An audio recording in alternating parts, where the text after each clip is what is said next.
வந்தது. சுதந்திரம் என்பது சும்மாவா வந்தது. பிளாசி முதல் செங்கோட்டை வரை உரை ஓவியம். சுதந்திரம் என்பது சும்மாவா வந்தது.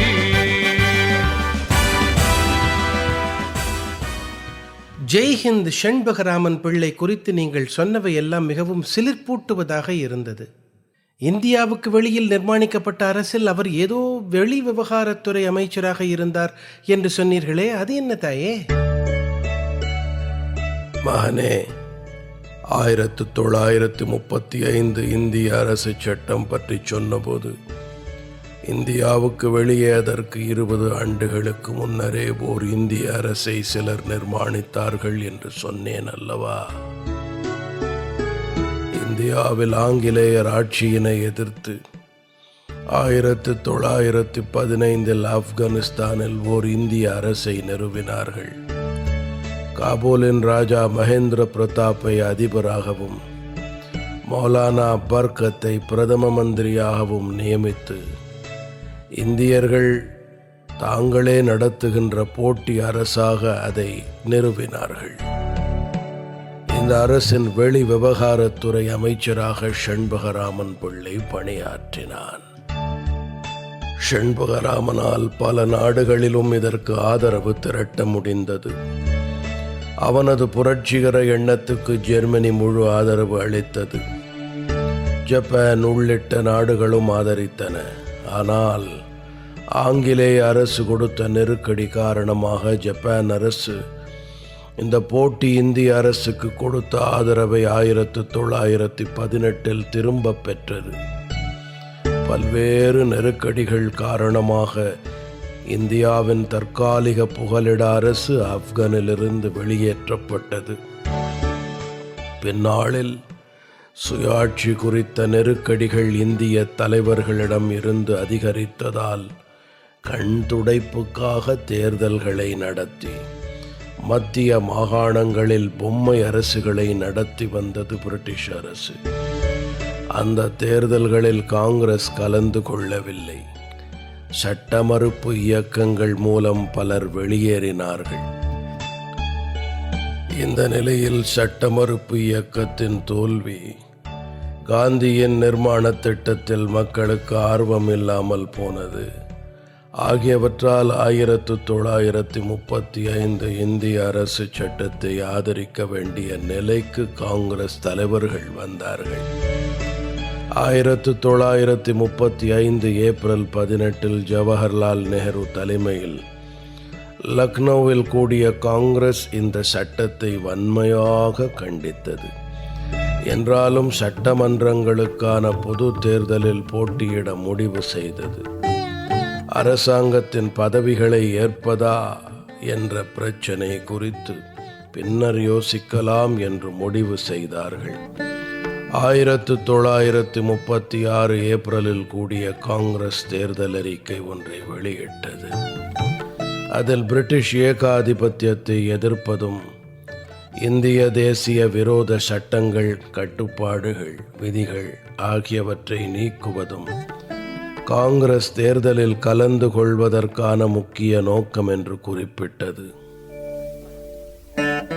1937 பிப்ரவரியில் மாநில சட்டமன்றங்களுக்கான தேர்தல் நடைபெற்றது.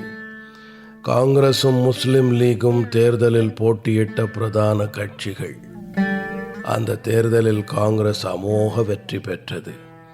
ஐக்கிய மாகாணம், மத்திய மாகாணம், மெட்ராஸ், பீகார், ஒடிஷா ஆகிய 5 மாநிலங்களிலும் காங்கிரஸ் அறுதி பெரும்பான்மை பெற்றது. பம்பாய், வங்காளம், அசாம், வடமேற்கு எல்லை மாகாணம் ஆகிய மாநிலங்களில் காங்கிரஸ் தனிப்பெரும் கட்சியாக வெற்றி கண்டது. பஞ்சாபில் கம்யூனிஸ்ட் கட்சி பெரும்பான்மை பெற்றது. இந்த தேர்தலில் முஸ்லிம் லீக் படுதோல்வி கண்டது. 1937 மார்ச் 17 வெற்றி பெற்ற காங்கிரஸ் சட்டமன்ற உறுப்பினர்கள் தில்லியில் கூடினார்கள். தேச விடுதலைக்காக பாடுபடுவது, அரசியல் சட்ட அமைப்பு மன்றத்தை கூட்ட வழிவகை செய்தல், சுதந்திர ஜனநாயக ஆட்சியை ஏற்படுத்த முயற்சி செய்தல் என அவர்கள் தீர்மானித்தார்கள். ஆனால் காங்கிரஸ் பெரும்பான்மை பெற்ற மாநிலங்களில் அமைச்சரவை அமைப்பது தொடர்பாக தலைவர்களிடையே கருத்து வேறுபாடு ஏற்பட்டது. இதனால் காங்கிரஸ் ஆட்சி அமைப்பதில் தேக்க நிலை ஏற்பட்டது. அப்போது வைஸ்ராய் லின்லித்கோ வானொலியில் பேசினான்.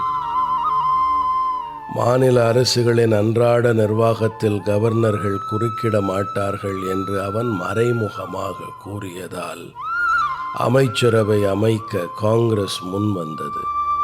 முதன்முறையாக மதராஸ், ஐக்கிய மாகாணம், மத்திய மாகாணம், பம்பாய், பீகார், ஒரிசா, வடமேற்கு எல்லை மாகாணம் ஆகிய 7 மாநிலங்களிலும் காங்கிரஸ் அமைச்சரவை அமைத்தது. அதன் பிறகு செப்டம்பரில் அசாமில் காங்கிரஸ் அமைச்சரவை அமைந்தது. பஞ்சாபில் காங்கிரஸ் பிரதான எதிர்க்கட்சியாக செயல்பட்டது. மிக பெரும்பான்மையான மாநிலங்களில் காங்கிரஸ் ஆட்சி அமைந்ததால் மக்கள் மகிழ்ச்சி அடைந்தார்கள்.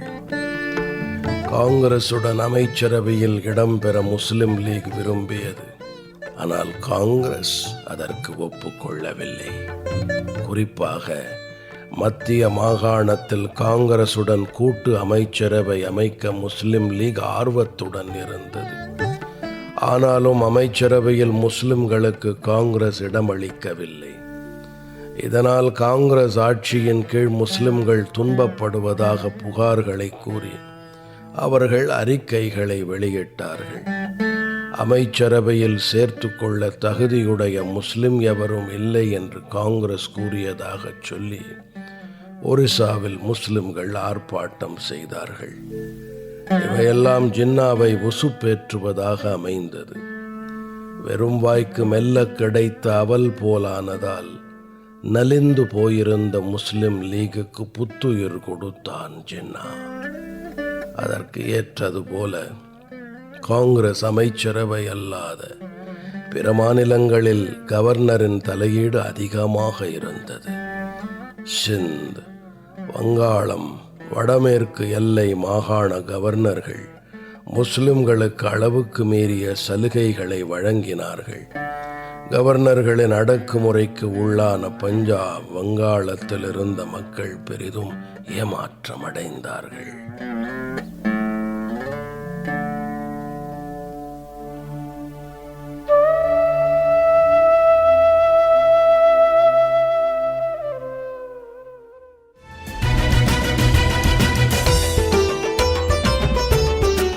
பிளாசி முதல் செங்கோட்டை வரை உரை ஓவியம் கேட்டீர்கள்.